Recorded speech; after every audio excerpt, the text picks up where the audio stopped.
ইরানের হামলায় ইসরায়েলে নিহত বেরেরশাদ। হাইফার জ্বালানি কেন্দ্রে ব্যাপক ক্ষয়ক্ষতি। ইসরায়েলি হামলায় গ্যাস ফিল্ড ডিপোতে আগুন। কোনোভাবেই নিশ্চিত করা যাচ্ছে না কোরবানির পশুর চামড়ার ন্যায্য মূল্য। দাম নির্ধারণ না করে উন্মুক্ত করার কথা বলছেন বিশেষজ্ঞরা। ঋতুচক্রে আবারও হাজির বর্ষা। প্রকৃতি হবে স্নিগ্ধ, সিক্ত হবে তপ্ত নগরী। আতঙ্ক শুধু খানাখন্দে ভরা সড়ক আর জলাবদ্ধতা নিয়ে। এবং গ্যাস সংকটে থমকে আছে খুলনার শিল্পায়ন। খোলার গ্যাস আগে রাজধানীতে নেয়ার পরিকল্পনায় নিরাশ স্থানীয় ব্যবসায়ী উদ্যোক্তারা।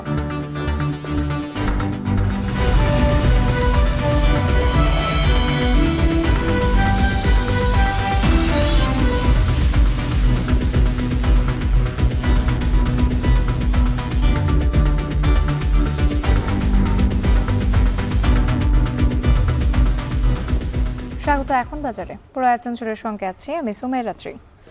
রাতভর পাল্টাপাল্টি হামলা চালিয়েছে ইসরায়েল ও ইরান। এবার একে অপরের জ্বালানি স্থাপনা ধ্বংস করতে উঠে পড়ে লেগেছে দুই দেশ। ইরানি হামলায় ইসরায়েলের হাইফা শহরের তেল শোধনাগারের ক্ষতি হয়েছে। এছাড়া তেল আবিব, জেরুজালেম সহ বেশ কিছু শহরে ক্ষেপণাস্ত্র হামলা চালিয়েছে ইরান। অন্যদিকে তেহরানের দুটি জ্বালানি ডিপো এবং কয়েকটি পারমাণবিক স্থাপনা ও সরকারি দপ্তরে ফের হামলা চালিয়েছে ইসরায়েল। শনিবার রাতের এই হামলার পর ইসরায়েলে প্রাণহানির সংখ্যা বেড়ে দাঁড়িয়েছে 7 জনে। আরো জানাচ্ছেন সতীর্থ কর্মকার। সর্বাত্মক যুদ্ধের দিকে এগিয়ে যাচ্ছে ইরান ও ইসরায়েল। দুদিন ধরে চলছে হামলা পাল্টা হামলা। যদিও শনিবার রাত থেকে একে অপরের জ্বালানি স্থাপনা, তেল শোধনাগার ও ডিপোতে হামলা চালাচ্ছে দেশ দুটি। শনিবার রাতে ইসরায়েলের হাইফা বন্দরে হামলা চালায় ইরান। প্রত্যক্ষদর্শীদের তথ্যের ভিত্তিতে কয়েকটি গণমাধ্যমের দাবি, ইরান থেকে ছোড়া মিসাইল ব্যারেজ ও ড্রোনের আঘাতে হাইফার বন্দর ও তেলের ডিপো সরাসরি ক্ষতিগ্রস্ত হয়েছে। যদিও ক্ষয়ক্ষতির বিষয়ে কোনো তথ্য দিতে রাজি হয়নি হাইফা বন্দর কর্তৃপক্ষ।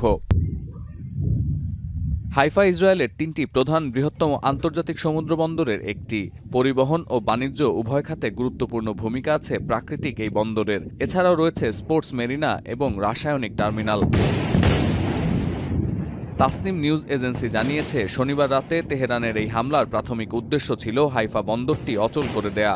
ইরানের স্থানীয় গণমাধ্যম আরও বলছে, হাইফা বন্দরে রাখা বিস্ফোরক রাসায়নিক অ্যামোনিয়ার ডিপোতে আঘাত হানারও পরিকল্পনা করছিল তেহরান। তরল বা গ্যাস আকারে গুদামজাত এই অ্যামোনিয়া ডিপোকে ফ্লোটিং টাইম বোমা হিসেবে বিবেচনা করা হয়।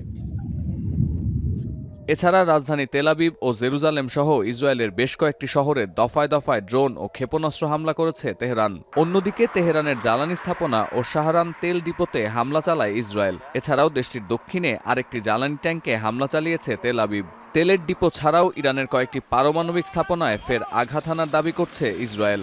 এর মধ্যে ইরানের প্রতিরক্ষা মন্ত্রণালয় রয়েছে। শনিবার রাতের হামলায় 4 জন সহ ইসরায়েলে এখনও পর্যন্ত প্রাণ গেছে মোট 7 জনের। জেরুজালেম পোস্ট জানিয়েছে আহত হয়েছেন অন্তত 44 জন। বিপরীতে ইরানে এ পর্যন্ত 10 শিশুসহ অন্তত 80 জনের প্রাণ গেছে। সতীর্থ কর্মকার, এখন বিশ্ব। ইরানে ইসরায়েলের অতর্কিত বিমান হামলায় হিতে বিপরীত হতে পারে বলে মনে করছেন বিশ্লেষকরা। ভয় পেয়ে যুক্তরাষ্ট্রের ইচ্ছে মতো পারমাণবিক চুক্তিতে রাজি হওয়ার বদলে উল্টো পারমাণবিক অস্ত্র তৈরির প্রচেষ্টা কয়েক গুণ বাড়াতে পারে বলে মনে করছেন বিশ্লেষকরা। কারণ দেশটির কাছে রয়েছে 60% বিশুদ্ধ 400 কেজির বেশি ইউরেনিয়াম, যা পারমাণবিক অস্ত্র তৈরির জন্য 90% বিশুদ্ধ করে 9টি পারমাণবিক অস্ত্র তৈরিতে সক্ষম বলে জানিয়েছে আন্তর্জাতিক পারমাণবিক শক্তি সংস্থা। আর জানাচ্ছেন তৌহিদুল রহমান। পারমাণবিক চুক্তি ইস্যুতে আলোচনা অব্যাহত রেখেছিল ইরান যুক্তরাষ্ট্র। ঠিক এমন সময় এসে শুক্রবার ইরানের পারমাণবিক, সামরিক ও বেসামরিক স্থাপনায় বিমান হামলা চালায় ইসরায়েল। একদিন না যেতেই নজিরবিহীন পাল্টা হামলা চালিয়ে তেল আবিবকে দাঁত ভাঙা জবাব দেয় তেহরান। এমন পরিস্থিতির মধ্যে পরমাণু প্রকল্প ইস্যুতে যুক্তরাষ্ট্রের সঙ্গে সংলাপ চালিয়ে যাওয়ার কোনো অর্থ নেই বলে জানিয়েছে ইরান। কারণ ইসরায়েলের অতর্কিত হামলার জন্য যুক্তরাষ্ট্রকে দায়ী মনে করছে তেহরান। এমনকি মিডল ইস্ট আইয়ের অনুসন্ধানী প্রতিবেদনে উঠে এসেছে চাঞ্চল্যকর তথ্য, যেখানে বলা হয় হামলার আগে গোপনে ইসরায়েলকে প্রায় 300টি হেলফায়ার ক্ষেপণাস্ত্র পাঠিয়েছে যুক্তরাষ্ট্র। এই অবস্থায় বিশ্লেষকরা মনে করছেন, এখন আগের চেয়েও কয়েক গুণ বেশি গতিতে পারমাণবিক বোমা তৈরির প্রচেষ্টা বাড়াবে ইরান।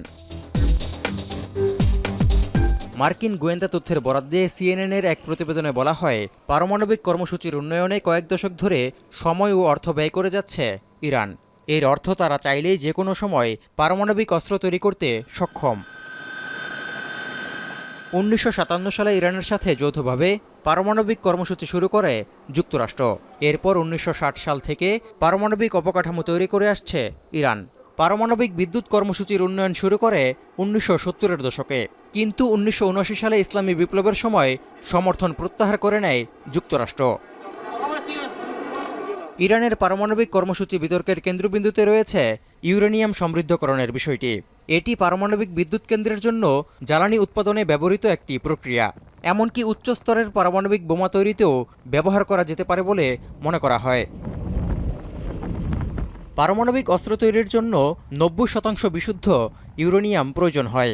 আর চলতি বছর সবশেষ দেয়া আন্তর্জাতিক পরমাণু শক্তি সংস্থার তথ্য বলছে, ইরানের কাছে 400 কেজির বেশি ইউরেনিয়াম আছে, যা 60% বিশুদ্ধ।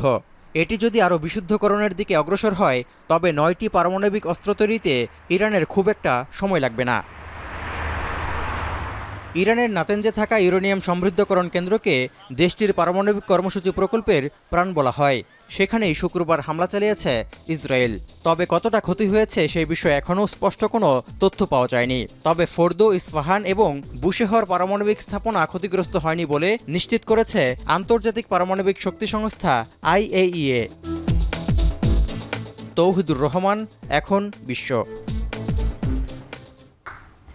ইসরায়েল ও ইরানের হামলার ভয়াবহতা কতদূর? ক্ষেপণাস্ত্র ও ড্রোন ছোড়ার মধ্যে সীমাবদ্ধ থাকবে তাদের এই আক্রমণ, নাকি রূপ নেবে আঞ্চলিক যুদ্ধে? কারা কারা জড়িয়ে যেতে পারে এই সংঘাতে? এ নিয়ে বিস্তারিত জানাচ্ছেন জাহানারা ভুইয়া।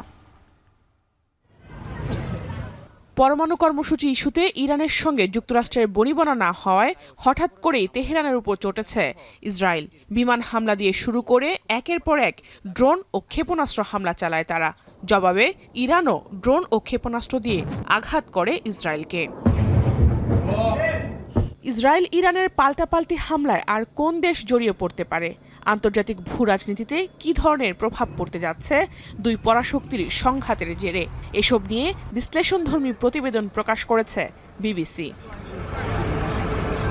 যেখানে বলা হয়েছে ইরান ইসরায়েল সংঘাতে যুক্তরাষ্ট্রের জড়িয়ে পড়ার প্রবল সম্ভাবনা রয়েছে।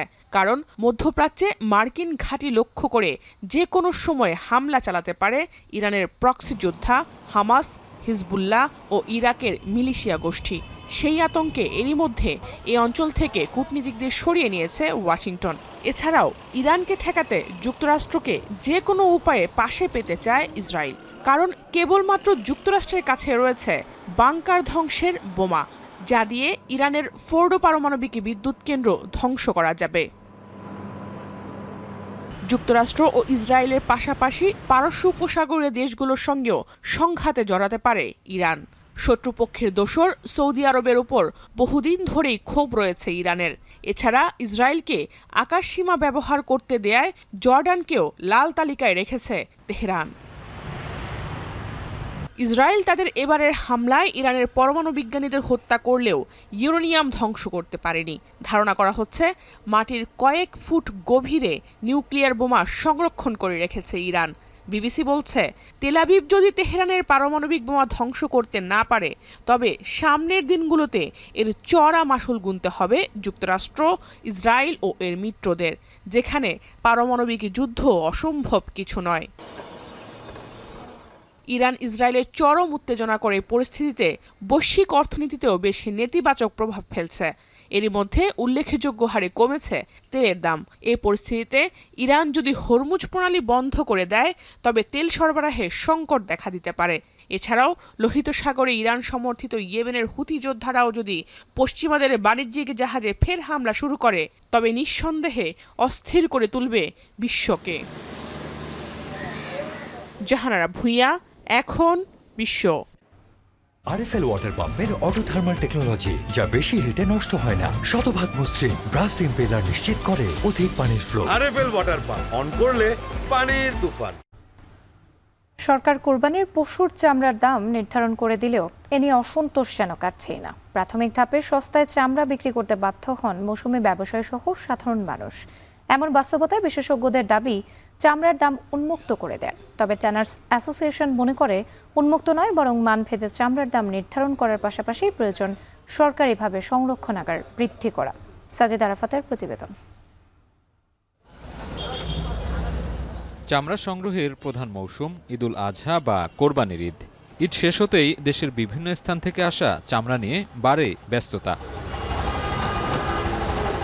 প্রাণী সম্পদ অধিদপ্তরের তথ্য বলছে, চলতি বছর সারা দেশে পশু কোরবানি হয়েছে 91,36,000-এরও বেশি। 2024 সালে পশু কোরবানির পরিমাণ ছিল 1,01,00,000-এরও বেশি, আর 2023 সালে এই পরিমাণ ছিল 1,06,00,000-এর বেশি। খাত সংশ্লিষ্টরা বলছেন, এবার পশু কোরবানি কমেছে প্রায় 15%। পাশাপাশি সরকারের বেঁধে দেয়া দামে বিক্রি করতে না পারায় অসন্তুষ্টি রয়েছে মৌসুমি ব্যবসায়ীদের মাঝে। প্রতিবছর লবণযুক্ত কাঁচা চামড়ার দাম নির্ধারণ করে সরকার, তবে ঠিক করা হয় না লবণবিহীন চামড়ার দাম। ফলে প্রাথমিক ধাপে এই চামড়ার ন্যায্য মূল্য পান না অনেকেই। বিশেষ করে মসজিদ, মাদ্রাসা, এতিমখানায় জমা হওয়া চামড়া বাধ্য হয়ে সস্তায় বিক্রি করতে হয়। ব্যবস্থাপনার দায়িত্বে থাকা সংগঠনগুলো বলছে, এবছর অন্তর্বর্তী সরকার চামড়ার দাম কিছুটা বাড়ালেও সুবিধা পাচ্ছে না অনেকেই। আমাদের এখানে 2 হাত বদল হওয়ার পর একেবারেই সীমিত কিছু লাভ থাকে, আদারওয়াইজ টোটাল অ্যাবসলুটলি আপনার বিজনেসের আয়, ব্যয়, ইন্টারেস্টেড, বেনিফিট সমস্ত এনজয়, মজা, টেস্ট এটা ট্যানারির মালিকদের কাছে, আমাদের কাছে না।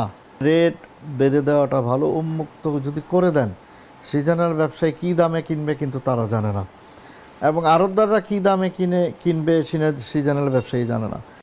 চামড়ার দাম বেঁধে দেয়া নিয়েও রয়েছে ভিন্ন মত। বাংলাদেশ ট্যানার্স অ্যাসোসিয়েশন দাম নির্ধারণের পক্ষে থাকলেও ঈদ মৌসুমে দাম উন্মুক্ত রাখার পক্ষে অনেকেই। সরকারের আগামীতে যাতে লবণবিহীন চামড়ার দাম এবং লবণযুক্ত চামড়ার দাম দুইটাই আপনার নির্ধারণ করে দেয়, তাহলে আপনার মৌসুমী ব্যবসায়ীদের বুঝতে আর অসুবিধা হবে না।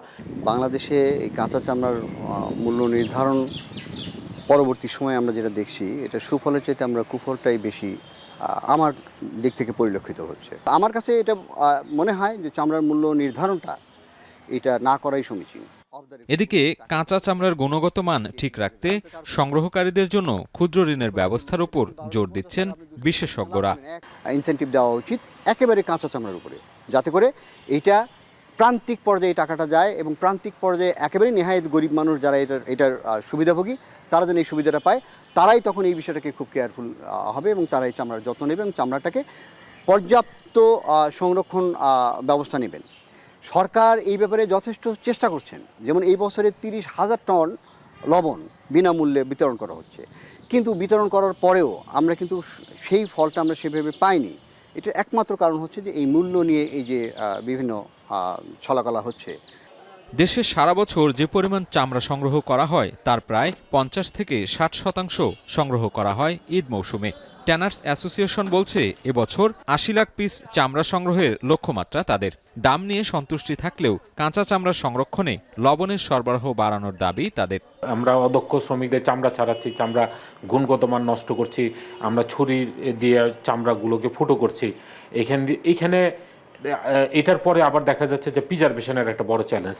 আমরা যদি কোল্ড স্টোরেজে রাখতে পারি তাহলে কিন্তু দীর্ঘ সময় এটা আপনার রাখতে পারে, এবং যারা এই যে চামড়া বিক্রেতা তারা কিন্তু আপনার ধাপে ধাপে ট্যানারি মালিকদের কাছে একটা ভালো দামে আপনার চামড়াটা বিক্রি করতে পারে।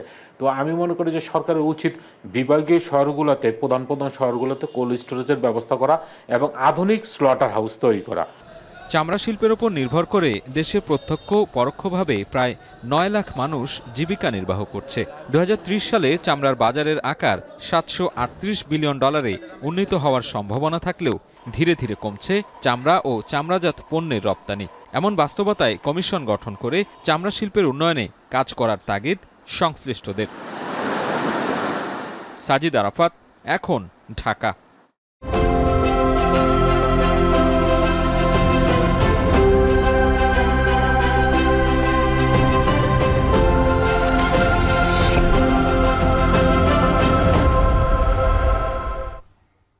এবার ফেরার প্রসঙ্গ।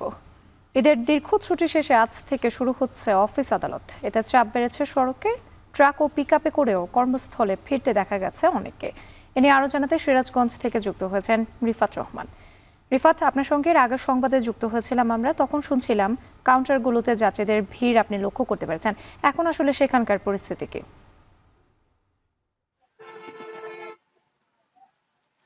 রাত্রি ভোর থেকে যেমন যাত্রী চাপ ছিল, বেলা যত গড়াচ্ছে যাত্রীদের চাপ কিন্তু বাড়ছে। আমরা দেখেছি যে সিরাজগঞ্জের এই কড্ডার মোড়ে বিভিন্ন যে বাস কাউন্টারের পাশাপাশি উত্তরবঙ্গ থেকে ছেড়ে আসা যে বাসগুলো রয়েছে সেই বাসগুলোর কাছেও কিন্তু যাত্রীরা ভিড় করছে তারা ঢাকায় যাওয়ার জন্য, এবং বেলা গড়াচ্ছে যাত্রী চাপ কিন্তু কমছে না।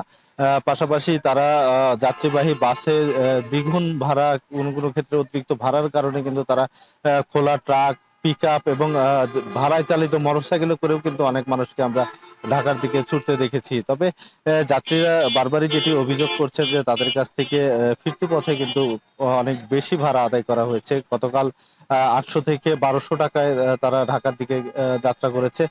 তবে আজও কিন্তু ভোর থেকে ঢাকার যে ভাড়া 370 থেকে 80 টাকা ভাড়া, সেই জায়গায় 500 থেকে 600 টাকা আজকেও কিন্তু তাদেরকে গুনতে হচ্ছে। তবে আসলে গতকালকে যেমন যাত্রী চাপ ছিল সেই চাপটা কিন্তু অনেকটাই কমে এসেছে, এবং গতকাল আমরা দেখেছি যে যাত্রী চাপের তুলনায় পরিবহন সংকট ছিল। তবে আজকে ভোর থেকে আমরা দেখেছি যে যথেষ্ট কিন্তু যাত্রীবাহী বাস রয়েছে, পিকআপ রয়েছে। এতে করে আসলে ভোগান্তি কিছুটা হচ্ছে বাড়তি ভাড়ার কারণে। তবে আসলে গতকাল পরিবহন সংকটে যে ভোগান্তিটা ছিল সেটি কিন্তু আজ অনেকটাই কেটে উঠেছে। তবে আরেকটি বিষয় আপনাকে জানিয়ে রাখি, যেহেতু এই উত্তরবঙ্গের এই মহাসড়ক দিয়ে উত্তর এবং দক্ষিণবঙ্গের 22 জেলার মানুষ যাতায়াত করে, যে কারণে ঈদের পর থেকে কিন্তু এই মহাসড়কে যানবাহনের চাপ রয়েছে। আজও কিন্তু যানবাহনের চাপ আমরা সকাল থেকে দেখতে পেয়েছি, যে কারণে আসলে যমুনা সেতুর যে সংযোগ মহাসড়কটি রয়েছে, মহাসড়কে কিছুটা ধীর গতি রয়েছে যানবাহনের। তবে আসলে এখন পর্যন্ত এই মহাসড়কের কোথাও কোনো যানজটের সৃষ্টি হয়নি, যে কারণে এখন পর্যন্ত ভোর থেকে স্বাচ্ছন্দ্যে কিন্তু যাত্রীরা ঢাকার দিকে ফিরছে। তবে যেহেতু যাত্রী চাপ বাড়ছে, বেলা করার সাথে সাথে আমরা আরো বিস্তারিত বলতে পারবো যে আসলে যাত্রী চাপ আরো বাড়বে কিনা। তো এই ছিল আমার কাছে ঢাকা উত্তরবঙ্গ মহাসড়কের কড্ডার মোড় থেকে সবশেষ।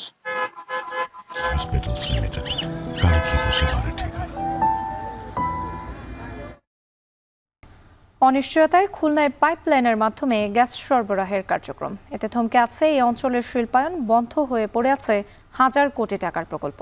ভোলা থেকে উত্তোলিত গ্যাস অগ্রাধিকার ভিত্তিতে খুলনায় সরবরাহের খবর আশার আলো জ্বালিয়েছিল। তবে পেট্রো বাংলার সিদ্ধান্ত অনুযায়ী ভোলার গ্যাস আগে ঢাকায় নেয়ার সিদ্ধান্তে খুলনায় গ্যাস আসার সম্ভাবনা ফিকে হয়ে যাওয়ার শঙ্কায় স্থানীয়রা।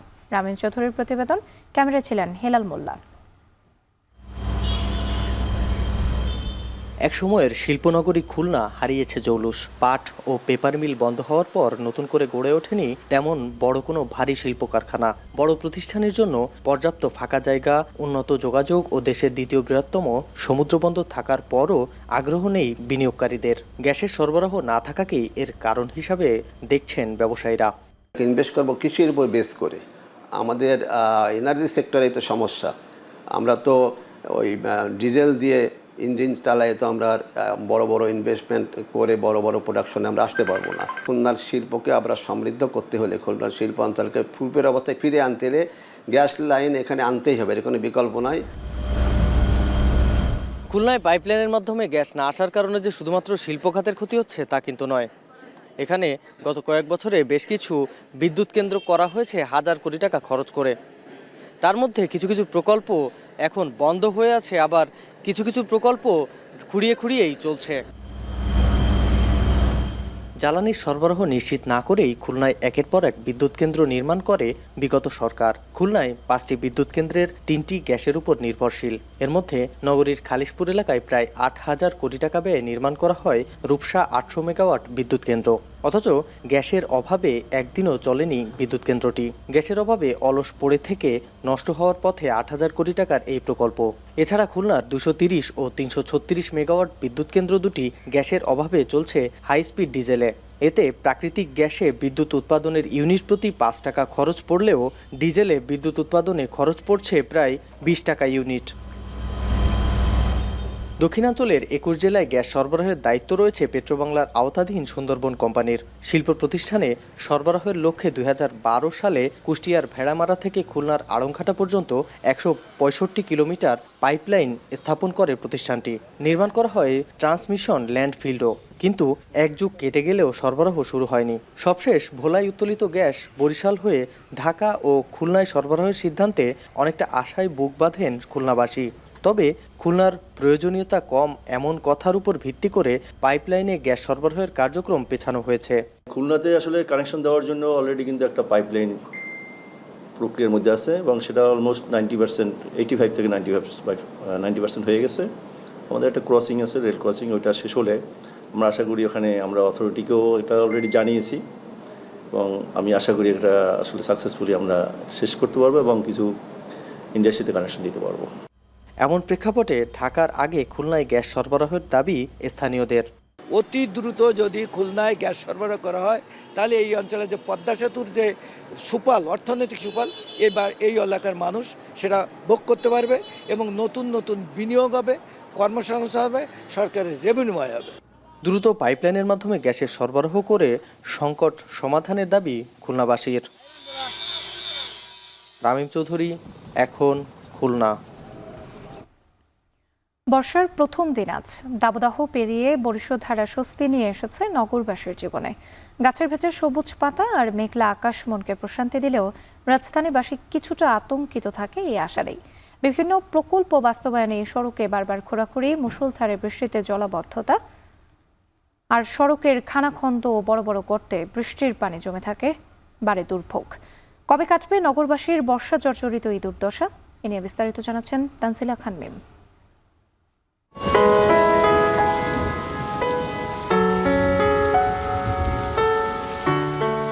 বর্ষার প্রথম দিনে ঘন কালো মেঘ দেখে আনন্দে যদি কাঁপে তোমার হৃদয়, সেদিন তাহার সাথে কর পরিচয়। বৃষ্টি বন্দনা ভালোবাসে, অথচ আষাঢ়ের পয়লা দিনে এই গান মনে বাজে না। এমন কি কোনো প্রেমিক আছে, অথবা আছে কি কেউ যার মনে পড়ে না রবি ঠাকুরের লেখা? এমন দিনে তারে বলা যায়, এমন ঘন ঘর বরিশায়, এমন মেঘস্বরে বাদল ঝরঝরে, তপনহীন ঘন তমসায়। বৃষ্টিকে ভালোবাসা শিখিয়েছিলেন এই কবি সাহিত্যিকরাই। তবে ভালোবাসার কতটুকু উপলব্ধি করতে পারেন ব্যস্ত নগরবাসী? গরম দূর করে বর্ষা মৌসুমে প্রচণ্ড দাবদাহের মাঝে বৃষ্টি দুদণ্ড স্বস্তির পরশ আনলেও রাজধানীবাসীর কাছে বৃষ্টি এক আতঙ্ক আর ভোগান্তির নাম। বরিশধারা উপভোগের বদলে তখন ঘন্টার পর ঘন্টা রাস্তায় কাটানো। প্রতি বছর সড়ক সংস্কারের নামে রাস্তা খোঁড়াখুড়ি, টানা বর্ষণে জলাবদ্ধতা সৃষ্টি, সড়কে যানবাহন সংকট, অতিরিক্ত ভাড়া আদায়, সবই যেন এক বর্ষণ মুখর দিনে অভিশাপ হয়ে নেমে আসে ঢাকাবাসীর কপালে। ঢাকা শহরের গুলশান বনানী, ধানমন্ডি এরিয়া ছাড়া প্রায় সমস্ত এলাকাতেই এই খোঁড়াখুড়ি, এই কাটাকাটি বর্ষাকালে শুরু হয়। মানে কেন বর্ষা ঋতুটাকে খুঁজে নেওয়া হলো এই রাস্তা মেরামতের জন্য, এটা আসলে আমাদের বোধগম্য নয়। নগরে বৃষ্টি হবে, বৃষ্টিকে তো আমরা কখনোই থামায় রাখতে পারবো না। আমাদের যেহেতু বর্ষা একটি প্রধান ঋতু, এই ঋতুতে বৃষ্টি হওয়াটাই খুবই স্বাভাবিক। প্রকৃতির বিরুদ্ধে আমরা কখনো দাঁড়াতে পারবো না, বৃষ্টিকে আমরা ঠেকিয়ে রাখতে পারবো না। কিন্তু পানি নিষ্কাশনের যে ব্যবস্থা, এই ব্যবস্থাটা তো আমাদের উন্নত করা দরকার। বৃষ্টির মাত্রা যতই বাড়তে থাকে বাড়ে জলাবদ্ধতা, বাড়ে সড়কের যানজটও। এছাড়াও শহরের ড্রেনগুলোর মুখ বন্ধ রাখায় মুষলধারে বৃষ্টিতে প্লাস্টিক, পলিথিন, বোতল, কাগজ সহ নানান ময়লা আবর্জনা ড্রেনে পড়ে থাকায় পানিও নামতে পারে না। ফলে এই ড্রেনেজ ব্যবস্থার দুরবস্থা, ড্রেন পরিষ্কার না রাখা, অপরিকল্পিত নগরায়ন এবং বিভিন্ন প্রকল্প বাস্তবায়নের জন্য লোক দেখানো পরিকল্পনাহীন খোঁড়াখুড়ির ফলে নাগরিক দুর্ভোগের অপর নাম এখন বর্ষা হয়ে দাঁড়িয়েছে বলে মনে করছেন নগরবিদরা। রাজধানী উন্নয়ন কর্তৃপক্ষ যারা রাজধানীর দায়িত্বটা নিয়েছেন, তারা একটা পরিকল্পিত নগরীর শুধু আবাসন সমস্যা না, তার সাথে এই যে ইউটিলিটি লাইনের পরিষেবাগুলি দেওয়ার জন্য যে কমন ডাক্টিং ফ্যাসিলিটি লাগে, সেটা কখনো তারা ভাবেননি। যার কারণে কিন্তু এখন প্রতিটা সংস্থা দাতা গোষ্ঠীর অর্থায়নে যখন ফান্ড রিলিজ হয়, তারপরেই কিন্তু মেয়রের কাছে অনুমোদন নিয়ে তারা বর্ষা হোক শীত হোক যখন অনুমোদনটা পান, তখনই কিন্তু কাজটা করতে গিয়ে একটা বিশৃঙ্খলার সৃষ্টি করেন। এরপরও প্রকৃতির বুকে বর্ষা আসে ধুলা ময়লা ধুয়ে দিতে, পাতে ওঠে ইলিশ খিচুড়ি। কোনো এক ছুটির দিনের অলস দুপুরে এভাবেই নগরবাসীর জন্য বৃষ্টি উপভোগেরও হয় কখনো কখনো। তানজিলা খান মিম, এখন, ঢাকা। নওগাঁর ইরি বোরো ধানের হাটে জমে উঠেছে বেচাকেনা। সপ্তাহের ব্যবধানে মন প্রতি ৩০ থেকে ৪০ টাকা বেড়েছে সব ধরনের ধানের দাম। এ নিয়ে আরও জানাতে মহদেবপুর উপজেলার চককৌড়ি হাট থেকে যুক্ত হয়েছেন আব্বাস আলী। আব্বাস, ধানের দরদাম জানাবেন, দাম বাড়ার কারণ হিসেবে চাষিরা কি বলছেন?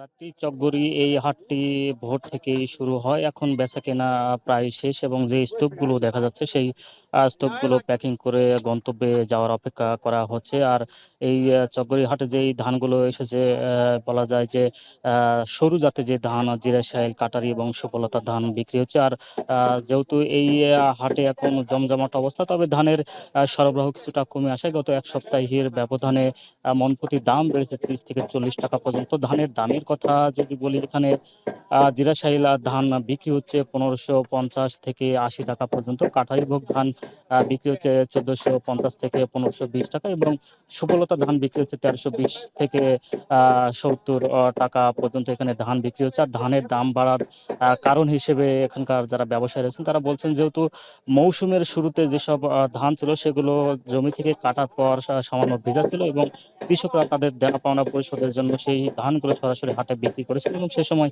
দাম কিছুটা কম ছিল। অর্থাৎ বলা যায় যে 1100 থেকে 1200 টাকা মনের মধ্যে এই ধান ছিল এবং কিছুটা চিটাও ছিল। তবে এখন সময়ের প্রেক্ষিতে এইসব ধান অনেকটা শুকনো এবং ধুলাবালি পরিষ্কার বলা যায়। যেহেতু বলা যায় যে গত 2 মাসের ব্যবধানে প্রকারভেদে এইসব ধানের দাম বেড়েছে মনে 200 থেকে 250 টাকা পর্যন্ত এবং কৃষকরা বলছেন যে যেহেতু ধানের দাম বেড়েছে, কিন্তু ক্ষুদ্র যা প্রান্তিক কৃষক রয়েছেন তাদের ঘরে এখন ধানের পরিমাণ কমে এসেছে, এতে করে ধানের সরবরাহ বেড়েছে। তবে ধানের চাহিদা বেড়ে যাওয়ার কারণে দাম কিছুটা বেড়েছে। আর ধানের দাম কৃষকরা এই দাম পেয়ে অনেকটা সন্তুষ্ট এবং খুশি বলে তারা জানিয়েছেন। আর ব্যবসায়ীরা বলছেন, যেহেতু বিভিন্ন যেসব চাল উৎপাদনকারী প্রতিষ্ঠান রয়েছে তারা তাদের ধানের প্রয়োজন হচ্ছে, এতে করে যারা স্থানীয় ব্যবসায়ী রয়েছেন তারা প্রতিযোগিতা করে ধান কিনছেন। আর এই প্রতিযোগিতা করে ধান কিনতে গিয়ে ধানের দাম বেড়েছে বলে এখানকার ব্যবসায়ীরা জানিয়েছেন। আর হাটে যে পরিমাণ ধানের সরবরাহ হয়েছে টাকার অঙ্কে বলা যায় যে প্রায় 30 থেকে 35 লক্ষ টাকার মতো ধানের সরবরাহ এই হাটেও হয়েছে এবং আগামী দিন যত যাবে ধানের সরবরাহ তত কমে আসবে এবং দাম তত বাড়বে বলে জানিয়েছেন এখানকার ব্যবসায়ীরা। তো এই ছিল আমার কাছে ধানের দরদাম নিয়ে সবশেষ। নওগাঁর ইরি বোরো ধানের হাটে জমে উঠেছে বেচাকেনা। এ নিয়ে বিস্তারিত জানাতে যুক্ত ছিলেন আব্বাস আলী। যশোরে আর্সেনিক প্রবণ এলাকায় নিরাপদ ধান উৎপাদনের সফলতা এসেছে। কৃষি বিভাগের সহায়তায় জাপানের একটি সংস্থা গবেষণা কার্যক্রম পরিচালনা করে। এই পদ্ধতিতে পানি সাশ্রয়ের পাশাপাশি উৎপাদনের হারও বেশি। বিশেষজ্ঞদের দাবি, নিরাপদ খাদ্য উৎপাদনে নতুন দিগন্তের সূচনা হয়েছে। রিপন হোসেনের তথ্য ছবিতে দেখুন বিস্তারিত।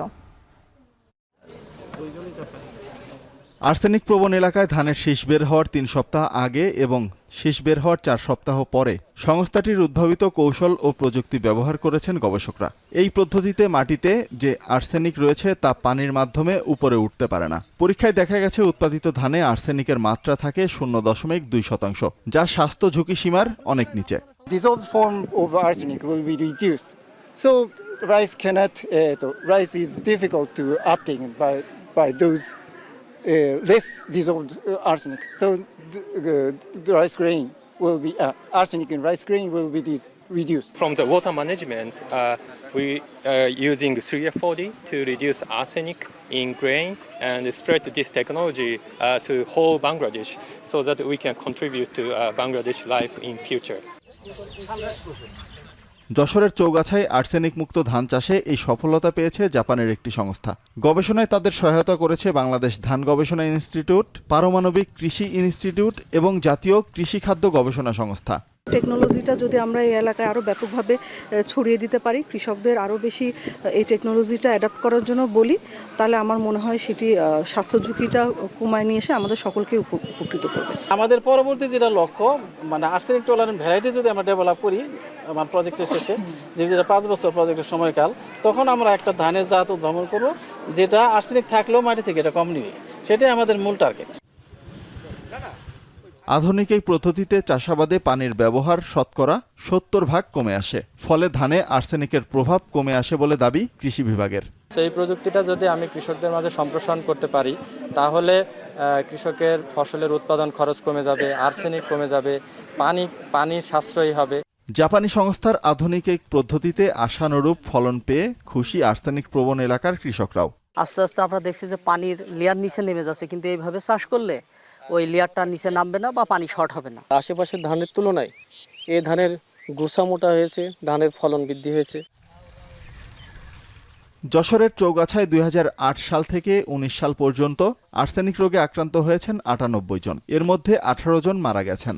নতুন উদ্ভাবিত এই পদ্ধতি সম্প্রসারণ করা গেলে আর্সেনিক প্রবণ এলাকায় নিরাপদ খাদ্য উৎপাদনের পাশাপাশি স্থানীয়দের স্বাস্থ্য ঝুঁকি কমে আসবে বলে মনে করেন গবেষকরা। এখন যশোর। ফেনীতে কিছুটা স্বস্তি রয়েছে সবজির বাজারে। সপ্তাহের ব্যবধানে কেজি প্রতি ৫ থেকে ১০ টাকা কমেছে সবজির দাম। এ নিয়ে বিস্তারিত জানাতে শহরের বড় বাজার থেকে যুক্ত হয়েছেন সুলেমান জালিম। জালিম, বাজারে সবজির সরবরাহ কেমন দেখছেন? যেহেতু সবজির দাম ৫ থেকে ১০ টাকা কমেছে, ক্রেতারা কি বলছেন এ নিয়ে?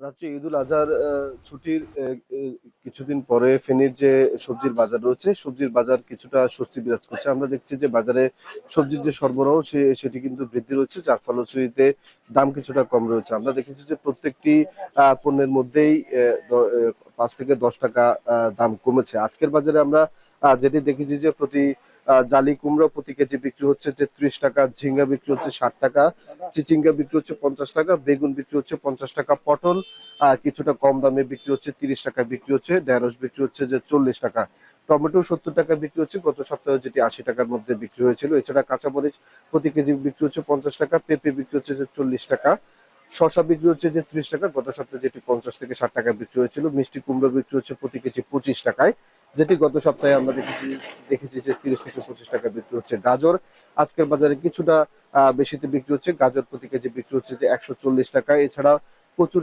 ছড়া বিক্রি হচ্ছে যে ৬০ টাকায়, আখরি বিক্রি হচ্ছে ৮০ টাকায়, বরবটি বিক্রি হচ্ছে ৭০ টাকায়, করলা বিক্রি হচ্ছে ৮০ টাকায়, কাঁচা কলা বিক্রি হচ্ছে ৫০ টাকায়, বাঁধাকপি বিক্রি হচ্ছে ৪০ টাকায়। সব মিলিয়ে সবজির যে বাজার সেটি ক্রেতারা বলছেন যে কিছুটা স্বস্তি রয়েছে ঈদুল আজহার পরে, এবং সবজির যে সরবরাহ সেটিও কিন্তু বৃদ্ধি রয়েছে। বিক্রেতারা বলছেন যে বছরের অন্যান্য সময়ের তুলনায় এই সময়টাতে সবজির যে সরবরাহ সেটি কিছুটা বৃদ্ধি রয়েছে, যার ফলশ্রুতিতে সবজির যে দাম সেটি একদমই ক্রেতাদের হাতের নাগালেই রয়েছে। অপরদিকে ক্রেতারা যেটি বলছেন যে ঈদের পরের এই সময়টাতে কিন্তু তারা সবজির যে বাজার, এই বাজারে এসে কিন্তু অনেকটাই স্বস্তির মধ্যেই কেনাকাটা করতে পারছেন। আর সবজি কিন্তু তারা ৩০ থেকে একদম ৬০ টাকার মধ্যেই কিনতে পারছেন। মাছের বাজারে কিছুটা দাম বেশি হলেও সবজির বাজারে কিন্তু স্বস্তি বিরাজ করছে। তো ফেনীর বড় বাজারের সবজির আড়ত থেকে আমাদের কাছে আজকে এই ছিল সবজি বাজারের খবরের সর্বশেষ। ফেনী থেকে যুক্ত ছিলেন সুলেমান জালিম, জানাচ্ছিলেন সবজি বাজারের খবর। খাবার শেষে পান ছাড়া ভোজন রসিক বাঙালির মন ভরে না, কিন্তু শুধু খাবার হিসেবে নয়, এই পাতায় রয়েছে ঔষধি গুণাবলী। ফলে দেশের গণ্ডি পেরিয়ে বিদেশেও বাড়ছে পানের চাহিদা। বর্তমানে পটুয়াখালীতে পান চাষে আধুনিক প্রযুক্তির ব্যবহার ও প্রণোদনা নিশ্চিত হলে গ্রামীণ অর্থনীতিতে ইতিবাচক ভূমিকা রাখতে পারে এই কৃষিপণ্য। জসিম পারভেজ জানাচ্ছেন বাকিটা।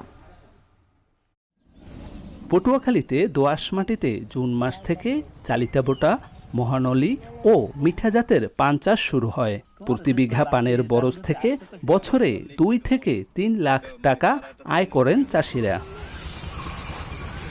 জেলায় ৫,০০০-এর বেশি চাষি পান আবাদ করছেন। স্থানীয় হাটে পান বিক্রি করে স্বাবলম্বী হচ্ছেন ক্ষুদ্র ব্যবসায়ীরা।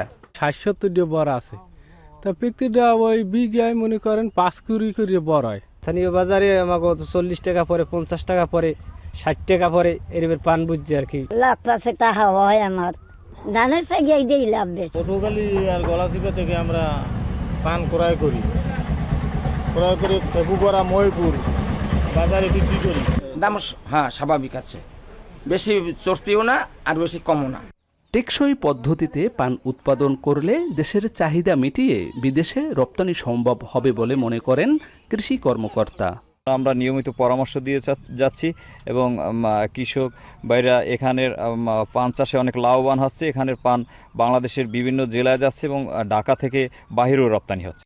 পানের ঔষধি গুণাবলী থাকায় চাহিদা বাড়ার সাথে বেড়েছে চাষাবাদও। চলতি বছর ১৪৫ কোটি ১২,৫০,০০০ টাকার পান উৎপাদনের লক্ষ্যমাত্রা অর্জিত হয়েছে। যদি সরকার এক্ষেত্রে কোনো প্রণোদনা কর্মসূচির আয়োজন করে তাহলে আমাদের অন্যান্য কৃষকরাও যারা একটু অসচ্ছল আছে তারাও এটার আওতায় চলে আসতো এবং বেশি পরিমাণে উৎপাদন হলে তখন আমরা দেশের স্থানীয় চাহিদা মিটিয়েও দেশের বাহিরে কোয়ালিটি সম্পন্ন পান বিক্রি করতে পারতাম। গত বছর যেখানে আমাদের ৩৫০ হেক্টর পানের আবাদ ছিল, এবছর সেটি বেড়ে ৬৪৫ হেক্টর হয়েছে। অদূর ভবিষ্যতে বলা চলে অর্থকরী ফসল হিসাবে এই ফসলটির আবাদ এবং উৎপাদন দুটোই বাড়বে। চলতি বছর জেলায় উৎপাদিত পানের বাজার মূল্য অন্তত ১৫০ কোটি টাকা। জসিম পারভেজ, এখন পটুয়াখালী। যুক্তরাষ্ট্রের নিউ ইয়র্ক সিটির মেয়র নির্বাচনে ডেমোক্রেটিক পার্টির প্রাথমিক বাছাই পর্বে এগিয়ে আছেন মুসলিম অভিবাসী Zohran Mamdani.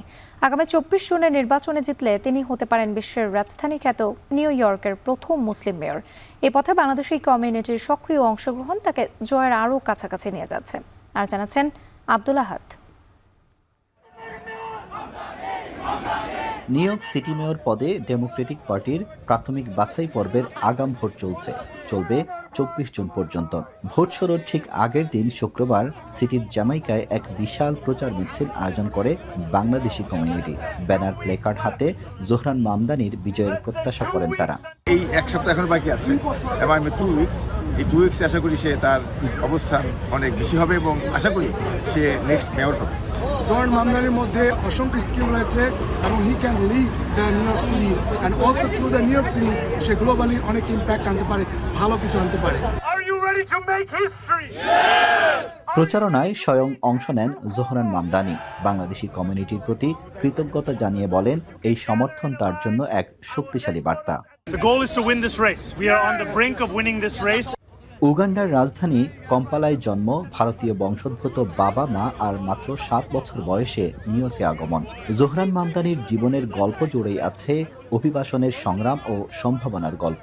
New York state অ্যাসেম্বলিতে বাংলাদেশিদের সমর্থনে নির্বাচিত হয়ে ইতিমধ্যেই নিজেকে প্রমাণ করেছেন একজন প্রগতিশীল নেতা হিসেবে। আমাদের সাউথ এশিয়ান, আমাদের মুসলিম, যে আমাদের স্ট্রাগলের সাথে, যে আমাদের সাথে বড় হওয়া মানুষ, যে আমাদের কমিউনিটি থেকে আসা, এই প্রথমবারের মতো আশা জাগিয়েছেন যে ওয়ার্ল্ডের রাজধানী নিউ ইয়র্কের মেয়র হওয়ার জন্য। উৎফুল্লভাবে মামদানিকে ভোট দেন এবং ওনার পক্ষে কাজ করেন, প্রচার করেন। ইনশাল্লাহ আমরা নেক্সট মেয়র হিসাবে মামদানিকে আমাদের সিটি হলে দেখতে চাই। সাম্প্রতিক এক জরিপে দেখা যাচ্ছে নিউ ইয়র্কের প্রাক্তন গভর্নর এন্ড্রু কুমোর চেয়ে 2 পয়েন্টে এগিয়ে আছেন মামদানি। 2021 সালে যৌন হয়রানির অভিযোগে পদত্যাগ করা কুমো এবার রাজনৈতিক প্রত্যাবর্তনের চেষ্টা করলেও মামদানির জনপ্রিয়তা নতুন প্রজন্মের মধ্যে জাগরণ তৈরি করেছে। নিউ ইয়র্ক সিটির নির্বাচনে তরুণ প্রজন্মের এক স্বপ্নের নাম জোহরান মামদানি। তিনি জিতলে শুধু মুসলিম নয়, অভিবাসী কমিউনিটির আশা আকাঙ্ক্ষার জয় হবে, এমনটাই বলছেন ভোটাররা। আব্দুল আহাদ, এখন নিউ ইয়র্ক, যুক্তরাষ্ট্র। শেষ করছি এখন বাজার, তবে যাওয়ার আগে শিরোনামগুলো আরও একবার। ইরানের হামলায় ইসরায়েলে নিহত বেড়ে 7, হাইফার জ্বালানি কেন্দ্রে ব্যাপক ক্ষয়ক্ষতি, ইসরায়েলি হামলায় গ্যাস ফিল্ড ডিপোতে আগুন।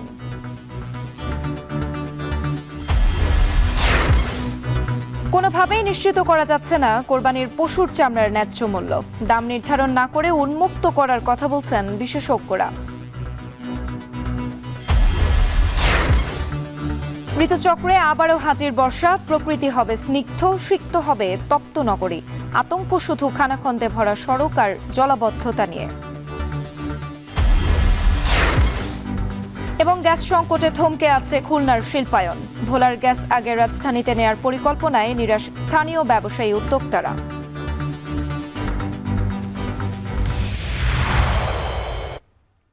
এই ছিল এখন বাজারের আয়োজনে। এখন টেলিভিশন ওয়েবসাইটে দেখতে ভিজিট করুন www.ekon.tv। এছাড়া ফেসবুকে দেখতে ভিজিট করুন facebook.com/tv.ekon এবং ইউটিউবে এখন টেলিভিশন দেখতে ভিজিট করুন youtube.com/c/ekontv।